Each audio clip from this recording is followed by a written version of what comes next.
So, welcome back to another episode of the One You podcast. And today it's going to be a little bit of a life update, what's been going on in my life and what's happening at the moment. It's currently at the beginning of February, and I'm actually in New York at the moment. I'm here with a client, and we're here for the week. And it's been such a great week. I've been exploring New York and actually found a gluten-free place, which I'm so excited about because I haven't had like a pizza and I don't know how long, but usually, when I go to restaurants, I'm too worried to get a pizza just because of cross-contamination, because they do you most of the times they like do the regular pizza and the gluten-free pizza in the same oven, which means that it's probably going to be cross-contamination going on. So I don't want to eat that because I don't want to risk getting any gluten in me because like as a celiac, like I have the celiac disease, so it's actually not just like it's pretty harmful or not harmful, but it's pretty like it actually destroys my intestines when I eat gluten and it takes a while to recover from, so it's definitely not worth it. So I don't want to risk it. So now when I found this place, I was able to order pizza and I was so excited. And it was delicious. I just can't even explain. It was so good. So yeah, it's that was like one of the top things happening here. Besides that, it's just like nice to be in a city. I like New York is the city that actually made me move to the US. I was here in 2012 and I fell in love with the city and I was like, I'm definitely gonna move here.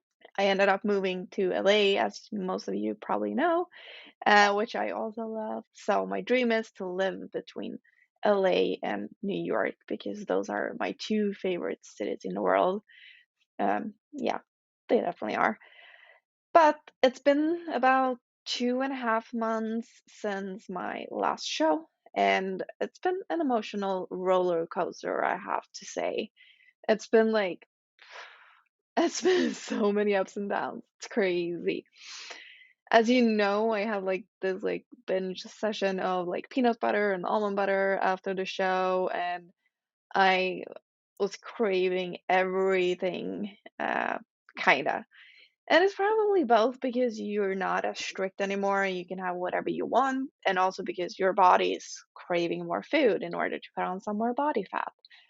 So I have been letting I've been trying to be nice to myself, and if I really crave something, I'm eating it, and I've been trying to stick to so I want to stick to my macros in order to gain muscle and fat in like a good, like not too quickly, or not muscle mass, but fat. I don't want to gain gain fat too quickly because yeah, I rather gain the weight back slowly in order to maintain or increase my muscle mass as much as possible at the same time and not only gain the weight in fat.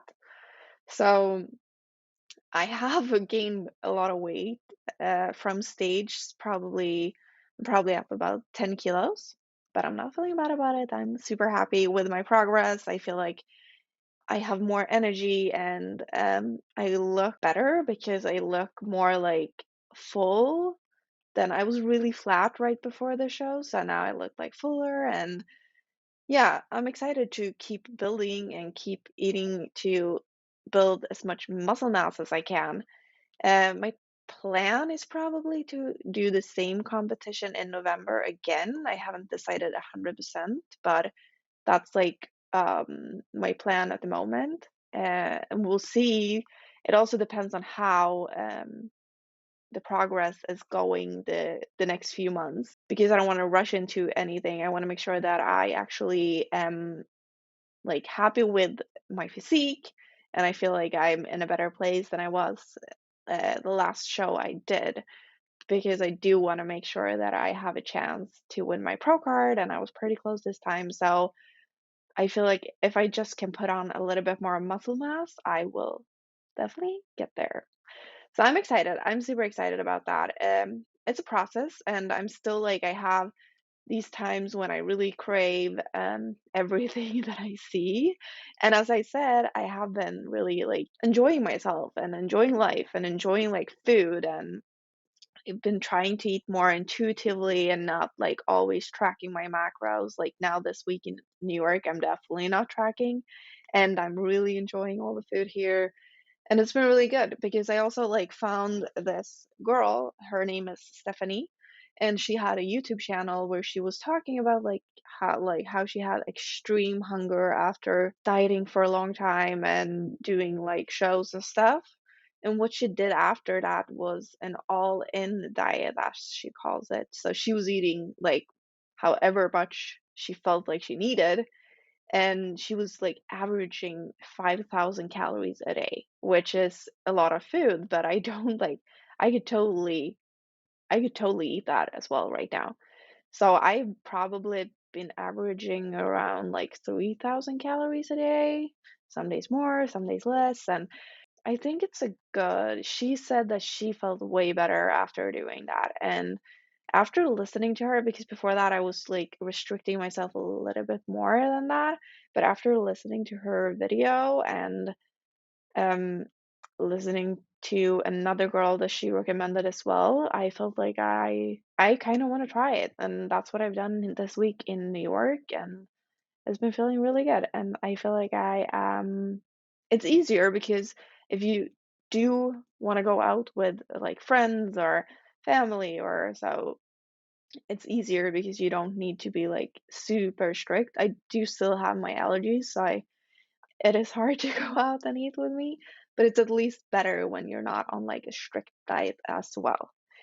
So yeah, it's been challenging for sure because I'm so stuck in the mindset of like prepping for a show because I was doing it for so long, but it's also been like nice to let go for a little bit, and I am gonna like enjoy this time now and make sure that I fuel my body properly in order to build as much muscle mass as possible, but also like enjoy food with friends and family, and also enjoy the workouts that I do and not like pressure myself too much with like because it's gonna come like the time is gonna come back when I need to be strict with my diet. I need to be like super strict with my workouts and my cardio and all that. And I do still like to have kind of a routine, but now it's really the time when I can actually be a little bit more flexible. So I've been trying to be a little bit more flexible with myself, even though as I said, I love to have routines. So it is going to be nice now when I get back to LA so I can set up my regular routine again with like a certain amount, like when I get up, wake up at a certain time, and then I like work and I have my training at a certain time and all that. So I do look forward to that, but I'm also loving this like being a little bit more flexible and listening to my body and listening to my heart and my cravings, and yeah, just I'm going a little bit with the flow, and it's kind of nice. It's kind of nice.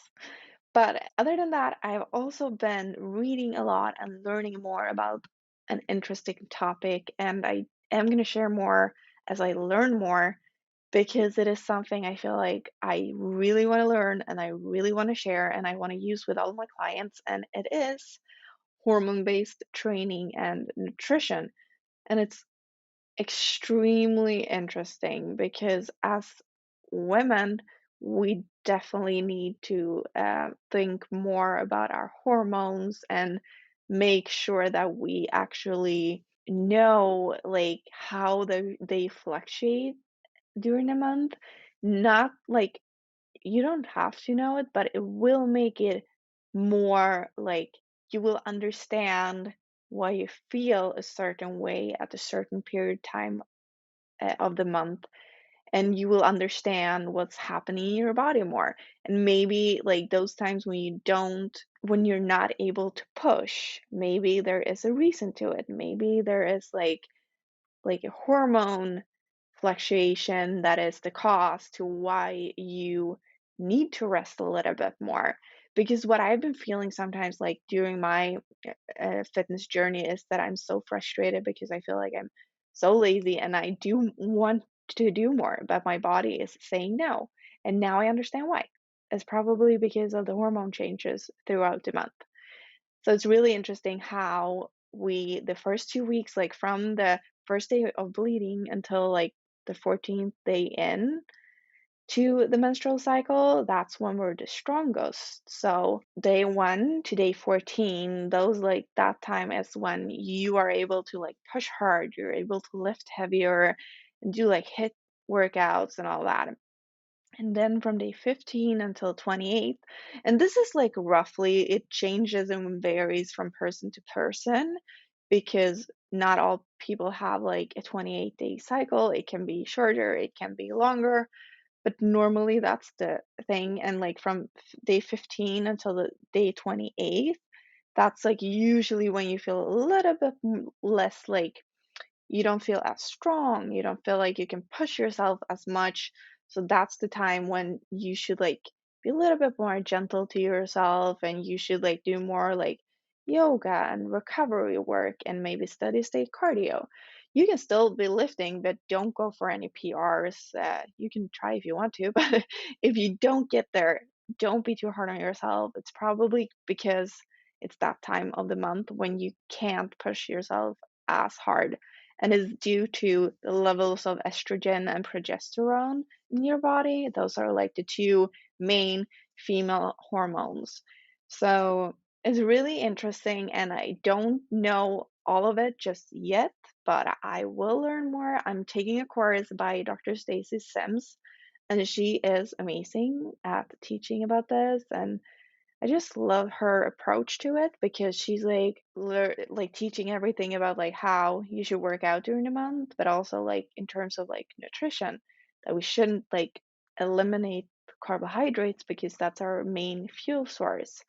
So, yeah, I'm excited to learn more because this will be really helpful for me, but also for all my clients and for all of you guys. Like, if you listen and if you learn this, it will be really helpful because you will be able to optimize the training and nutrition for you, like in combination with your menstrual cycle, and that will give you even better results. So, I'm super excited to share more of this with you guys, and I think this will really help me um during this, like both the prep but also like now during my off season when I learn how to optimize my nutrition and training.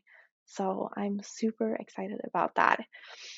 So that was like a brief short update on what's going on in my life and what's to expect that I'll share more of. I'll share more of the hormone-based nutrition and training.